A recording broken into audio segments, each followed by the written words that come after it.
No próximo dia 27, lembramos os 79 anos da libertação de Auschwitz, o mais conhecido campo de concentração nazista. Lá, morreram 1 milhão de pessoas nos fornos crematórios e câmaras de gás, além das vítimas da fome, das doenças e da violência. Às vésperas dessa data, o Eu Com Isso, podcast do Instituto Brasil-Israel, fala sobre as comparações com o Holocausto. Eu sou Anita Efraim e sou jornalista. E eu sou João Torquato, sou músico, ativista do movimento negro e estudo os conflitos que se originaram a partir da desintegração da República da Iugoslávia. Nosso convidado hoje é o Michel Ehrlich, ele que é historiador e coordenador do Departamento de História do Museu do Holocausto de Curitiba. Michel, seja muito bem-vindo aqui ao Eu Com Isso. Muito obrigado, Anita, João, é um prazer estar participando com vocês. E, Michel, para começar, qual a relevância de ter um dia internacional que lembre o Holocausto? A gente sabe que existe no calendário judaico o Yom HaShoah, que é o dia da Shoah, mas o dia 27 de janeiro é o dia reconhecido pela ONU, pela Organização das Nações Unidas. Isso faz alguma diferença? Ter uma data mais religiosa, digamos assim, em uma data civil? Bom, várias datas, né, foram sendo criadas para rememorar o Holocausto. O Yom HaShoah, ele não é exatamente uma data religiosa, né? Ele segue, a data dele é determinada pelo calendário judaico, mas ele em si não é uma data religiosa. E ele, no calendário gregoriano, o Yom HaShoah acaba caindo geralmente na segunda quinzena de abril, mais ou menos. Ele se refere, né, porque essa data, ao levante do gueto de Varsóvia, quando os judeus confinados no gueto de Varsóvia se rebelaram no Levante, que foi, como eles próprios já sabiam desde o início, foi derrotado, mas foi o maior ato de resistência armada durante o Holocausto. E essa data segue sendo a data, digamos, judaica de lembrança oficial do Holocausto. E aí, com o tempo, em vários países foram se criando datas. O 27 de janeiro já era uma data oficial em vários países, mas outros países tinham outras datas, muitas vezes se referindo a questões específicas do Holocausto nos seus países, até que a ONU, de certa forma, unificou e determinou uma data a nível internacional, que é o 27 de janeiro, que lembra a liberação do campo de concentração e extermínio de Auschwitz, em 27 de janeiro de 1945. Então, nós já temos duas datas que já simbolizam duas coisas bastante diferentes, né? De um lado, o Yom HaShoah, se referindo ao levante do gueto de Varsóvia, é uma comemoração, de certa forma, uma celebração da resistência judaica durante o Holocausto. Enquanto o 27 de janeiro, de certa forma, as vítimas são aquelas que são libertadas por um outro, por um libertador. Mas a escolha do 27 de janeiro tem muito a ver com o simbolismo do campo de Auschwitz especificamente. Auschwitz virou quase um sinônimo de Holocausto, né? Às vezes a gente até vê inscritos se referindo a Auschwitz como o Holocausto como um todo. Então, mais que as diferenças das datas, né, respondendo à pergunta sobre o que significa ter uma data, né? E aí eu penso em algumas potencialidades, mas também alguns potenciais problemas, alguns possíveis problemas de se fixar uma data. As potencialidades têm a ver com ser uma oportunidade de ser uma data marcada para se pensar todo ano o que significa o Holocausto ainda para a gente hoje. É claro que, para mim que trabalho no Museu do Holocausto, todos os dias são dias que eu estou pensando sobre isso, pelo menos os dias úteis. Mas, considerando que a maior parte da humanidade não é obrigada a estar pensando o tempo todo sobre isso, ter uma data definida é um dia para a gente estar o tempo todo relembrando, não só relembrando o que aconteceu, mas pensando, tá, o que isso significa para mim hoje? O que isso significa para mim hoje em 2024? No ano que vem, o que vai significar para mim em 2025? Por outro lado, os possíveis problemas que podem emergir de se fixar uma data têm a ver justamente com negar essa dinâmica da memória. O que eu quero dizer com isso? Quando se fixa uma data, corre-se o risco de uma ritualização, de fixar não só a data, mas de fixar como a cerimônia deve ser, o que deve ser lembrado, como deve ser lembrado, para que deve ser lembrado. Só que o problema é que os motivos para os quais a gente deve lembrar do Holocausto hoje podem não ser os mesmos do ano passado e podem não ser os mesmos do ano que vem. E a ritualização não capta essa dinâmica, né? Então, nós temos, esse não é o caso tanto de 27 de janeiro, mas nas cerimônias de Yom HaShoah, por exemplo, tem o clássico, né, quem já esteve em cerimônia judaica de Yom HaShoah, quase sempre tem as tais das 6 velas, representando os 6 milhões de judeus. Eu não tenho um particular problema com a ideia das 6 velas, embora eu prefira que se conte histórias individuais, não é exatamente um problema com a ideia das 6 velas. O meu problema é que se faça as 6 velas, porque no ano passado já se fez as 6 velas, no ano retrasado também. Ou seja, vira algo mecânico, algo sobre o qual não se pensa mais e algo que se supõe que lembrar o Holocausto hoje vai ser a mesma coisa que ontem e a mesma coisa que amanhã. Só que, enquanto o Holocausto pode permanecer o mesmo, o sentido que ele vai ter para o presente não vai ser o mesmo ontem, hoje e amanhã. Perfeito, muito bom, Michel. E eu queria lembrar aqui um texto que o historiador Yehuda Bauer, que é um sobrevivente do Holocausto, fugiu de Praga em 39, na verdade, mas isso é tema para outro dia. Ele, no último Yom HaShoah, publicou um texto no jornal israelense Haaretz, cujo título é Não Único, mas Sem Precedentes. Aí ele diz, abre aspas, a Shoah foi um evento causado pelo ser humano e, como tudo que os seres humanos fazem, ela poderia se repetir. Não exatamente igual, uma vez que nenhum evento se repete de forma idêntica, mas de forma parecida. Única, não. Sem precedentes, sim. Algo parecido com ela não aconteceu no passado, mas pode acontecer no futuro. Fecha aspas. Queria te ouvir sobre o que você acha dessa colocação, falando de forma muito pessoal. Eu não sou historiadora, eu sou jornalista, mas essa colocação dele, que é um historiador, um dos mais respeitados pesquisadores em relação ao Holocausto, ler esse texto me trouxe uma nova perspectiva. Eu achei muito interessante, mas é isso, eu sou jornalista, queria ouvir também o seu ponto de vista enquanto historiador. Bom, o Bauer, ele está, não só nesse texto, né, ele tem obras de maior fôlego tratando do mesmo tema, ele está procurando um certo equilíbrio numa discussão que é um pouco cansativa, e eu já vou falar por que eu acho ela um pouco cansativa, da questão da unicidade e comparabilidade. O Holocausto, ele é único, singular, ou ele é comparável a outros eventos, e ele procura se equilibrar, né? Eu tenho uma certa questão aí, eu acho que eu gostaria, na verdade, de ter do Bauer uma definição teórica mais robusta do que ele entende por precedente. Para falar sem precedente, o que ele quer dizer com precedente? O que seria um precedente? Né? O que teria que haver para que houvesse um precedente? Que não é algo totalmente claro, mas ele me parece estar procurando um certo equilíbrio em dizer é comparável, mas ao mesmo tempo tem aspectos singulares. E por que eu disse que é uma discussão um pouco cansativa? Né? Primeiro porque, em termos mais estritamente factuais, históricos, essa, na verdade, não é uma discussão, a questão da unicidade e comparabilidade. Tá? Por quê?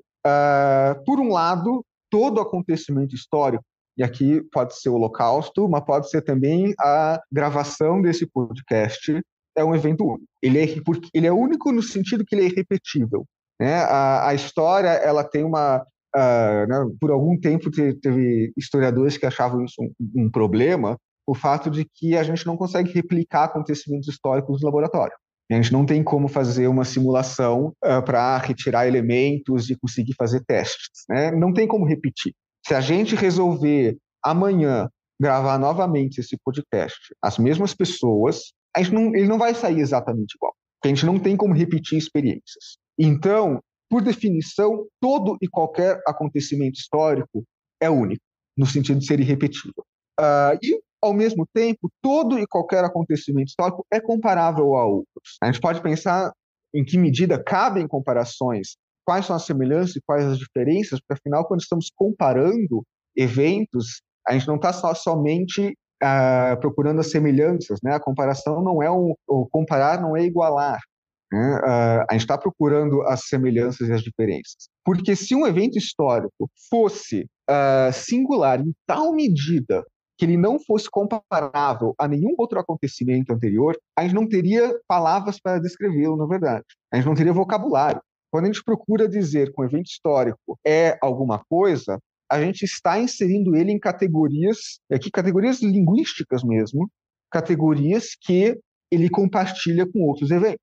E se ele está compartilhando uma categoria com outros eventos, significa que ele é comparável àqueles. Não que ele é igual àqueles, mas ele é comparável. Então, essa discussão da unicidade e da comparabilidade, e que é o que me parece que o Bauer está tentando se colocar em algum ponto, dizendo é único, mas ao mesmo tempo não é, ela se desdobra em duas questões que me parecem aí sim mais interessantes do que definir é único ou é comparável. A primeira é exatamente a que serve a gente fazer comparações ou mobilizações, né?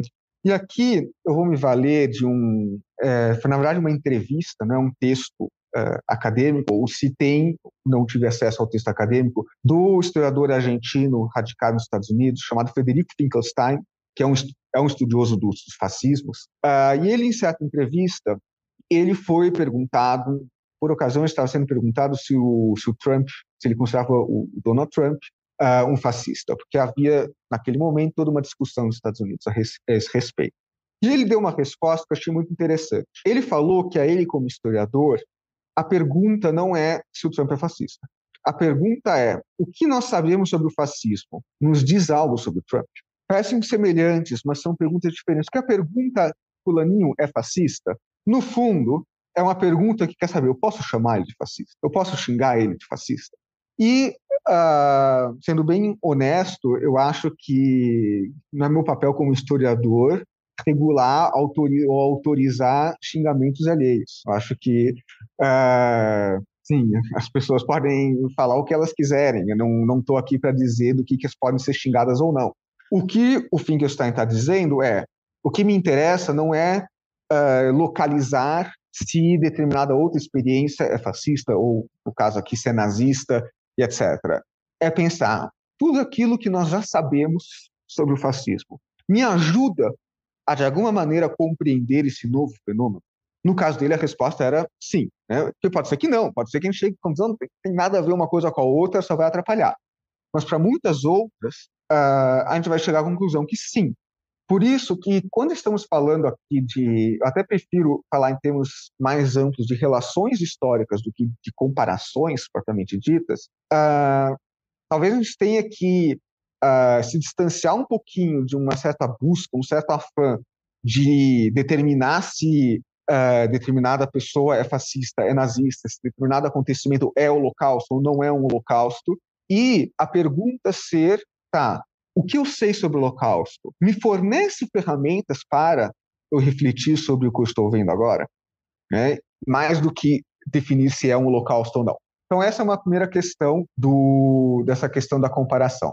A outra questão é uma questão que me interessa muito, né? Eu, não só aqui no museu, mas academicamente, eu sou um pesquisador mais dos usos do Holocausto, usos do nazismo, do que propriamente do nazismo e Holocausto por si mesmos. E uma questão que me interessa nesse debate de unicidade e comparabilidade, como já disse, não é se o Holocausto é comparável, se ele é único, porque ele é ambas as coisas, certamente, mas quais são os propósitos, quais são as motivações, aonde se pretende chegar, invocando seja o argumento da unicidade ou da comparabilidade. Não, e aí, Michel, indo um pouco nessa linha do que você trouxe aqui para a gente, tem uma sensação de que o Holocausto muitas vezes é usado como ferramenta de forma muito conveniente. Por exemplo, nesse momento de guerra mesmo, quando alguém quer criticar o que foi feito pelo Hamas em 7 de outubro, fala sobre a Shoah e sobre os judeus estarem passando por um massacre mais uma vez. E aí, algumas pessoas, quando querem criticar Israel, vem sempre aquele papo de que os judeus estão replicando o Holocausto, que o que está acontecendo em Gaza é semelhante ao que os judeus sofreram durante a Segunda Guerra Mundial. Como que você enxerga essas comparações de ambos os lados, digamos assim? Uhum. Bom, eu acho que tem, digamos, duas camadas para a gente pensar essa problemática. Uma é mais factual propriamente dita. Então, Por exemplo, no caso que você levantou, o historiador especialista em Holocausto, Omer Bartov, por exemplo, tem argumentado como não cabe a questão pensar o ataque terrorista do Hamas pela estrutura do Holocausto, porque o Holocausto foi um crime cometido por um Estado contra uma população que estava sob domínio desse Estado, mas não estava representada nesse Estado. Então, não tem como falar de Holocausto sem falar em crime do Estado, segundo o Omer Bartov. A argumentação com a qual eu concordo, mas, como eu ia dizendo, eu acho que essa não é a camada mais importante. Porque a verdade é que, em alguns casos, forçando um pouco a barra, é possível fazer relações históricas com o Holocausto. É possível. A questão é, quando eu digo Holocausto é absolutamente único, ou eu digo o Holocausto é comparável com tais situações, aonde que eu pretendo chegar? E aqui, se me permitirem, eu vou abrir um parênteses para puxar para uma situação um pouco anterior. E aqui eu me baseio muito no trabalho de um historiador muito importante norte-americano chamado Michael Rothberg. E o Rothberg, num artigo publicado recentemente, artigo acadêmico, ele fala sobre essa questão da unicidade e comparabilidade em dois momentos distintos, ambos se tratando da Alemanha, de como a memória do Holocausto ela é mobilizada no cenário político e social alemão. É um episódio dos anos 80, dos anos 1980, que é a chamada Querela dos Historiadores. E ela se inicia quando um historiador conservador alemão chamado Ernst Nolte, ele publica, na verdade ele publica artigos também, mas publica especificamente um artigo num jornal de ampla circulação, afirmando que, fazendo comparações entre o sistema concentracionário nazista e o sistema concentracionário soviético, e entre outras coisas ele estava dizendo que a Alemanha nazista só copiou uma estrutura soviética já existente e que, portanto, não havia nada de muito excepcional no Holocausto. Ao que outros historiadores, não só historiadores, na verdade, o mais famoso do outro lado é um filósofo, o Jürgen Habermas, o Habermas e outros falaram, não, isso é um absurdo. Mas a questão, muito mais do que se é comparável ou não, até porque existem comparações de qualidade entre o sistema concentracionário nazista e soviético, o que não era o caso do Nolte, mas a questão era, por que o Nolte estava querendo fazer essa comparação? O Nolte estava querendo fazer essa comparação para eximir a Alemanha de uma responsabilidade específica e dizer, bom, se outros já fizeram, então a Alemanha não tem uma responsabilidade histórica específica. O que ele pretendia era reabilitar um nacionalismo alemão. Ao que o Habermas dizia, não, a Alemanha tem uma responsabilidade histórica específica. Pula para a segunda década do século XXI e há uma série de debates, não só na Alemanha, mas particularmente na Alemanha, sobre a reparação de crimes do colonialismo, particularmente no caso da Alemanha, do genocídio cometido no que é hoje a Namíbia, né, contra os povos Herero e Nama. E nas reivindicações por reconhecimento, por indenizações, o caso do Holocausto era reivindicado como tal como a Alemanha reconhece, estabelece política de memória, tem sistema de reparação às vítimas do Holocausto, o mesmo deveria valer para as vítimas do genocídio na Namíbia. Ao que emerge novamente um debate na Alemanha, entre uns evocando essa comparação para exigir essas reparações, esse reconhecimento, essas políticas de memória, ao passo que outros falam, não, o Holocausto é absolutamente singular, você não pode usar o Holocausto para reivindicar o direito na Namíbia. Por que eu estou falando desses dois casos? Vejam que, enquanto no primeiro o argumento da unicidade era invocado para dizer que a Alemanha tem uma responsabilidade histórica, aí é justamente o argumento da unicidade que é usado para se evadir dessa responsabilidade histórica. E é a comparabilidade que está dizendo que a Alemanha tem uma responsabilidade histórica pelo seu passado. Ou seja, fechando esse longo parênteses, que a questão é menos unicidade e comparabilidade, mas para que o argumento da unicidade está sendo usado? Neste caso, na Alemanha, ele está sendo usado para assumir uma responsabilidade histórica ou para se evadir de uma responsabilidade histórica? O da comparabilidade está sendo usado para quê? E aqui eu peguei só esse exemplo que tem a ver com a responsabilidade histórica, mas a questão, e parece ser sempre pensar, para que está sendo usado?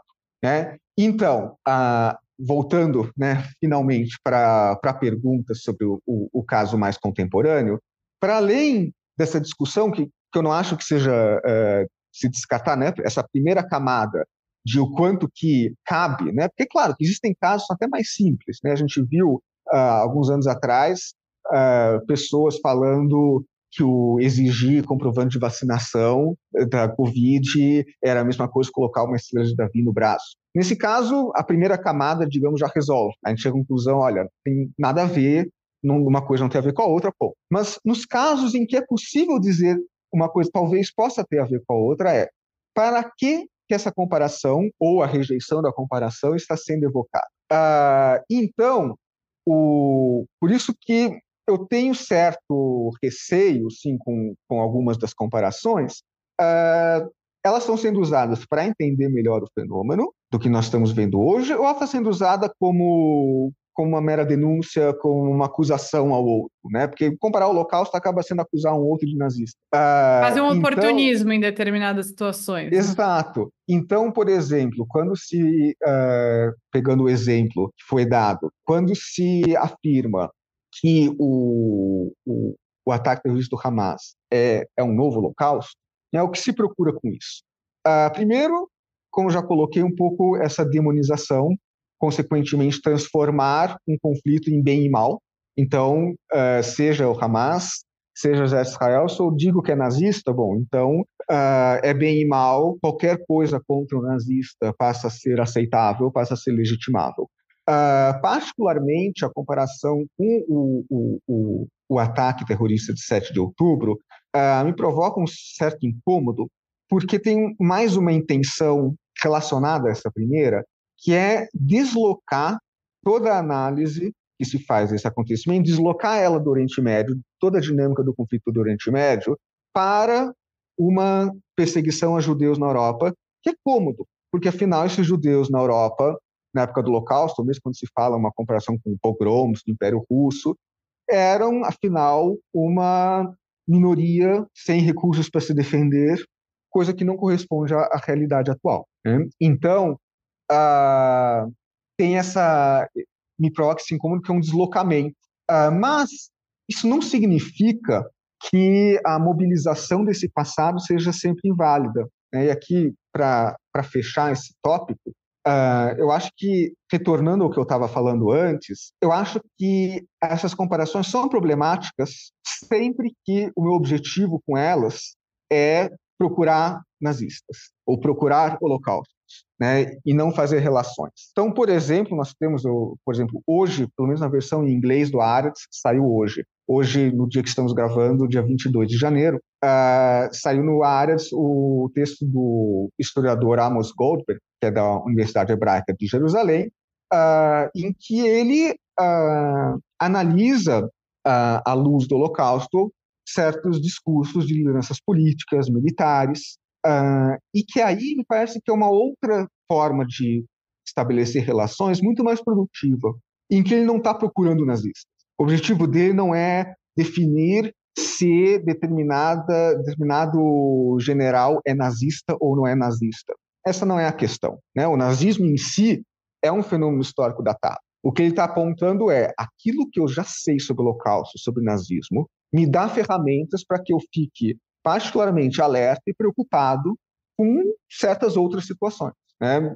E não se é nazista ou não é. Não é uma checklist de preencher a checklist de nazista ou não. Essa não é a questão. Eu queria que todo mundo ouvisse tudo isso que você está falando, então eu vou torcer para esse podcast ter muita audiência, porque realmente eu acho que existem situações, e eu vou dizer uma que eu acho relevante, que evocar esse tipo de lembrança é um uso honesto, e tem outros momentos em que é desonesto. E uma coisa que, por exemplo, eu acho importante, essa é a minha opinião, mais uma vez, eu não sou historiadora, e você, Michel, essa nem é a minha pergunta, eu só estou colocando aqui a minha opinião, e você pode dizer se você acha que eu estou viajando. Mas eu acho que deixar para a história, para um fato recente, ficar para a história e só depois a gente perceber o quanto ele é errado, é um grande problema. E o nunca mais, que a gente evoca sempre ao falar de Holocausto, ele pode ser uma forma de alerta para que não aconteça mais. Eu, por exemplo, escrevi sobre isso ano passado no UOL, com o caso dos Yanomami. Aconteceu muito próximo à data da Shoah. E não é uma questão de comparar, é uma questão de você usar a ideia de nunca mais haver um extermínio com outro povo para evitar que isso aconteça e não deixar isso ser um fato da história a ser observado muito no futuro. Então, enfim, acho que o nunca mais ele pode ser uma ferramenta um pouco melhor, mas também precisa ser usado com honestidade. E até Eu acho que é muito por aí, sobretudo porque é óbvio que sempre vai haver inúmeras diferenças. Então, se você vai dizer o caso de Yanomami é um holocausto, você vai poder listar uma lista enorme de diferenças para dizer não é porque isso, por causa daquilo, por causa daquilo. Só que a questão não é dizer se é um holocausto, não é um holocausto, né? O genocídio dos judeus sob o nazismo é uma coisa, o genocídio de Yanomami é uma outra coisa, e cada um tem as suas especificidades. A gente também não precisa entrar numa escala de sofrimento e competir qual que é pior. Não vejo necessidade disso. A questão é, como você colocou, é pensar, tá, eu tenho essa memória, quer dizer, infelizmente, o Holocausto aconteceu, mas depois disso a gente conseguiu elaborar a memória, conseguiu elaborar conhecimento histórico que nos dá certas ferramentas que devem ser usadas no presente. Senão, não tem muito para que ficar, assim, voltando para aquela primeira pergunta, né? Porque qual que é a importância de ter uma data que rememore o Holocausto? Se não for para a gente usar essa memória, se não for para a gente usá-la como uma ferramenta para pensar a nossa realidade presente, não tem muito para quê. Exato. E aí eu queria até te perguntar o quanto esses mau usos da comparação flertam também com um tipo de negacionismo, como esse exemplo que você citou há pouco desse historiador, que eu não vou lembrar o nome, mas que queria diminuir a culpa da Alemanha no próprio Holocausto nazista. Eu acho que particularmente no meu doutorado, eu tenho me interessado bastante por essa categoria do negacionismo, e eu acho que o negacionismo acaba, principalmente o negacionismo do Holocausto, que é o mais estudado dos negacionismos, ele acaba tendo uma definição bastante específica, né? Então, eu acho que seria dar uma abertura um pouco excessiva, que perderia a precisão conceitual se eu dissesse, por exemplo, que o Ernst Noether, ao promover essa talvez relativização, ele é um negacionista, porque ele não está dizendo que o Holocausto não aconteceu. E aí que vem justamente a questão que tem a ver com essas camadas, que eu falei, primeiro temos uma camada factual, mas depois temos uma camada até mais importante, muito mais difícil, porque historiadores como o Noether, eles não negam o Holocausto. Ele está dizendo que o Holocausto aconteceu, né? Não está nos fatos históricos o problema. Ele tem domínio dos fatos, ele sabe o que aconteceu, né? A questão é qual é o sentido que nós damos para isso no presente. E aí, eu quero assim, deixar claro que eu não sou e não pretendo ser fiscal de uso do Holocausto. Eu acho que a memória é algo vivo, a gente não tem como ter controle absoluto sobre o que vai ser feito dela.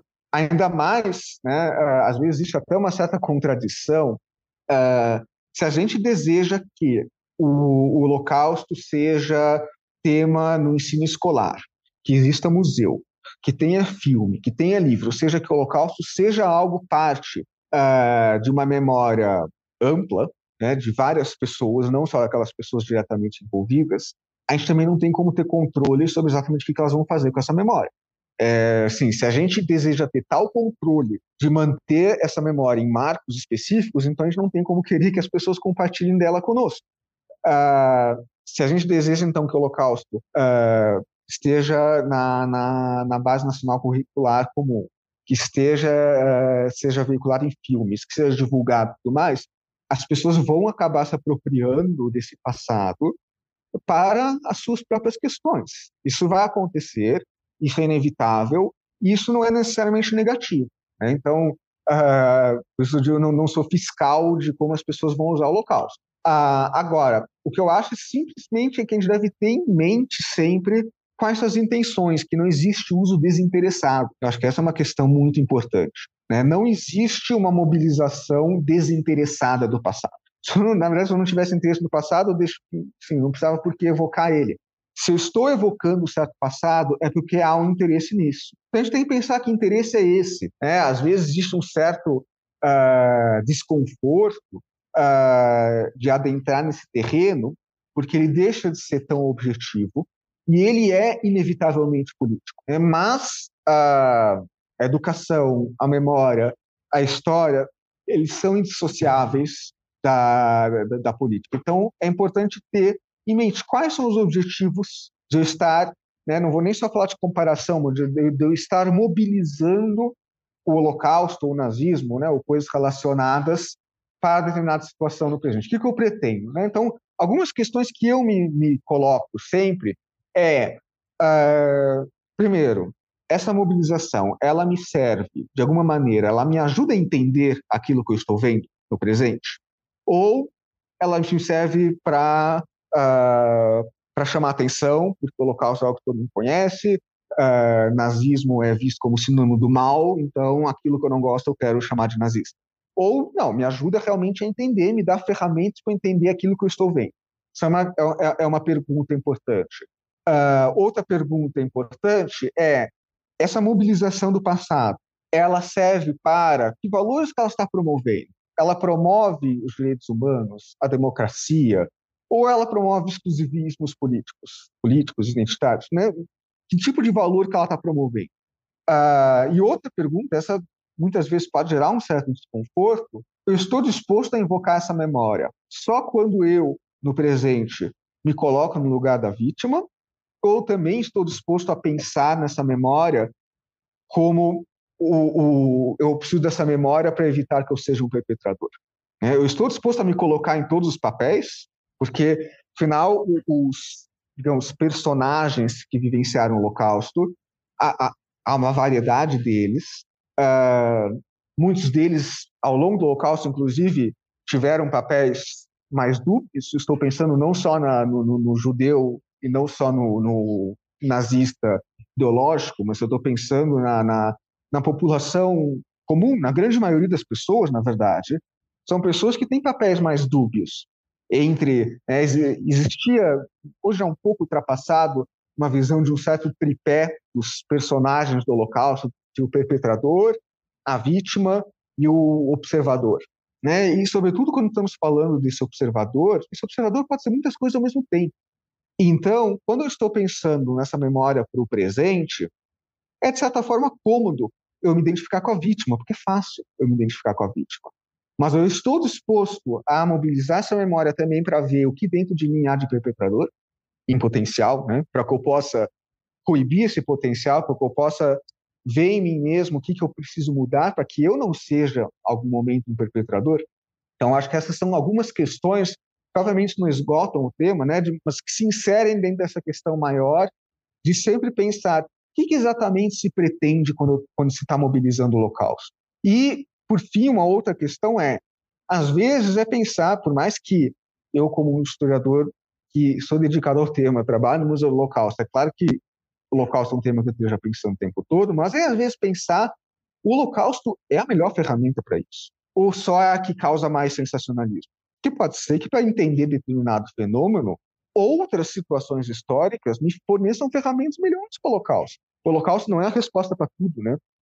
E aí, Michel, fazendo uma ponte com isso que você traz, tem um debate, muitas pessoas que considerem que usar o Holocausto para criticar os judeus acaba sendo uma forma de antissemitismo. Você, voltando mais uma vez à questão Israel e Palestina, você vê charges, textos, fazendo uso do Holocausto como, olha, os judeus passaram por esse genocídio e, em virtude disso, eles não podem fazer a mesma coisa com os palestinos. Não Existe sempre aprenderam essa nada. comparação. Não aprenderam nada.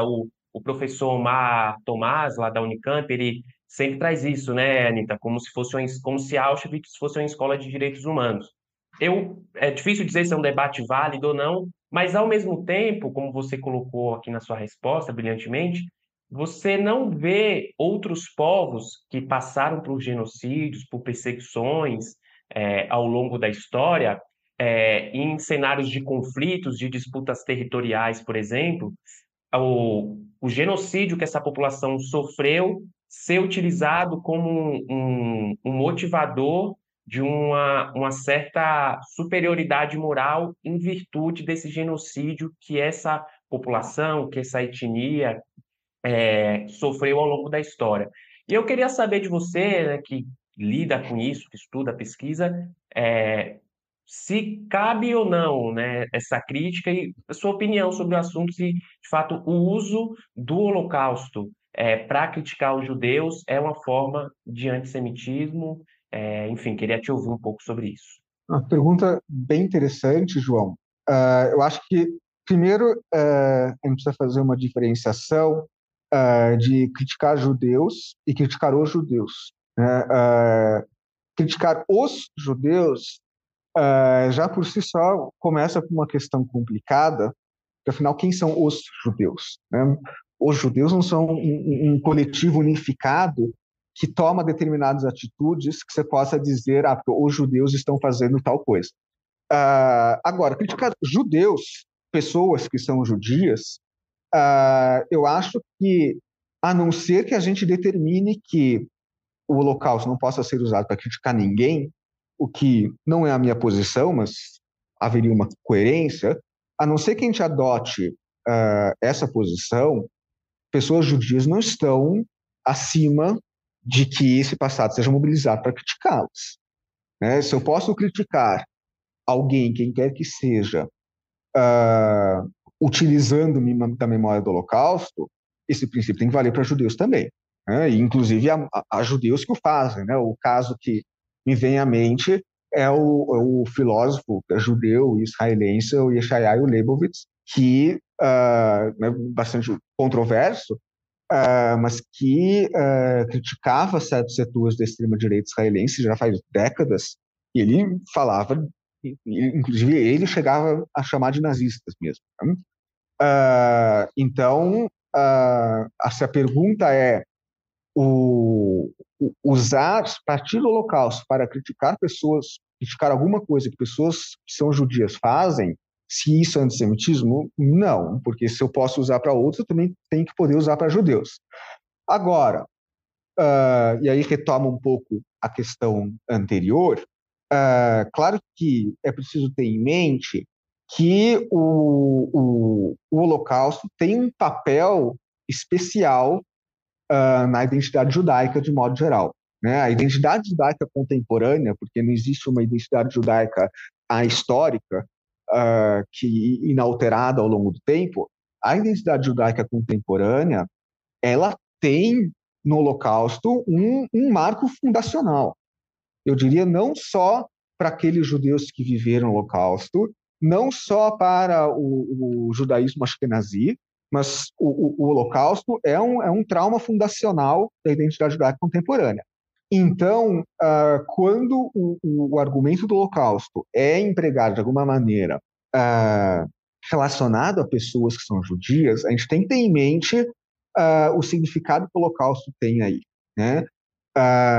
De modo que existe uma questão de que, talvez até mais do que a pergunta é antissemita ou não nesse caso, usar o Holocausto contribui para alguma coisa ou só vai causar um certo choque, né? É porque é o descendente da vítima. E aí eu concordo com a colocação que vocês citaram do professor Omar Tomás, de que o Auschwitz não é uma escola de direitos humanos, e que vem com uma questão que me parece vital para a gente pensar sobre memória do Holocausto hoje em dia, que é o fato de que, e essa frase, se vocês recortam só ela, parece que eu quero dizer uma coisa completamente diferente, mas o passado não ensina nada.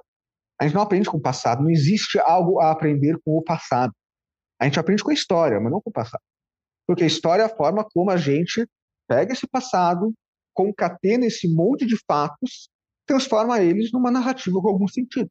E nós aqui damos sentido.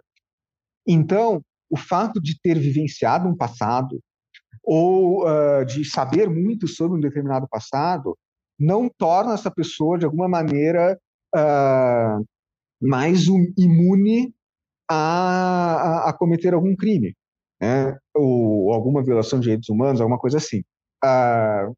Mas, voltando à pergunta, é uma questão importante de se levar em conta o papel que o Holocausto tem na identidade judaica.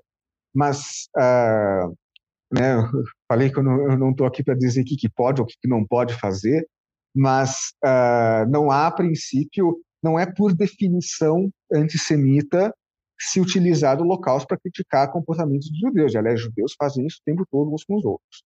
Que aula! Acho que temos muito a pensar depois dessa conversa com o Michel. Tenho certeza que você que ouviu vai ter algumas questões, vai refletir. Nós do IB estamos muito abertos a isso. O João vai te dizer qual é o caminho para conversar, até para mandar perguntas, eventualmente, para a gente encaminhar para o Michel. Mas agora me resta agradecer, lembrando a você que a gente conversou hoje com o Michel Ehrlich, que é historiador e coordenador do Departamento de História do Museu do Holocausto de Curitiba. Michel, muito bom ter você aqui com a gente no podcast pela primeira vez e volte sempre. Muito obrigado, fico aberto para futuras colaborações. Muito obrigado pela sua participação aqui no nosso podcast. Se você que está nos escutando quiser mandar uma mensagem para a gente, é só escrever para @institutobrasilisrael.org. O E Eu Com Isso está em diversas plataformas de áudio, como Spotify, Orelo, Apple Podcasts, Google Podcasts, também no canal do YouTube do Instituto Brasil Israel. E não esquece de seguir o IB nas redes sociais. Até quarta-feira que vem.